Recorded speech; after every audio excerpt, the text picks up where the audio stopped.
Ahojte priatelia, máme teraz veľa otázok, prečo rastliny izbové v zime odchádzajú, vednú alebo žltnú.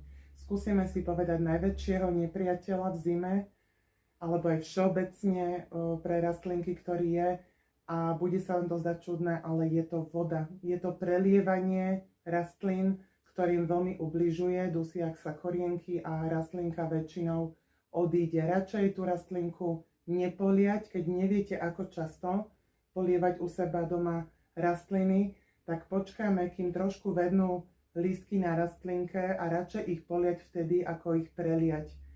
Nebojme sa v zime polievať rastlinky aj raz len za 2-3 týždne. Naozaj ich treba nechať preschnúť, lebo voda, preliatie je najhoršie pre rastlinu.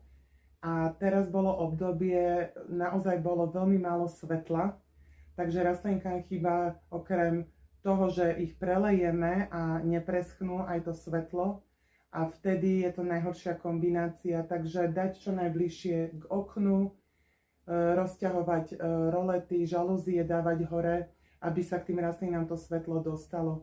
Každý máme doma iné podmienky, niekomu naozaj preschnú, že kúri veľa, aj za týždeň treba poliať, a niekto naozaj stačí raz za 3 týždne, čiže zistíme to, keď je substrát preschnutý, a radšej nech tá rastlinka vedne a potom ju zalejeme, neprelievame ich. V zime rastlinky nehnojíme a presádzať začíname až od marca.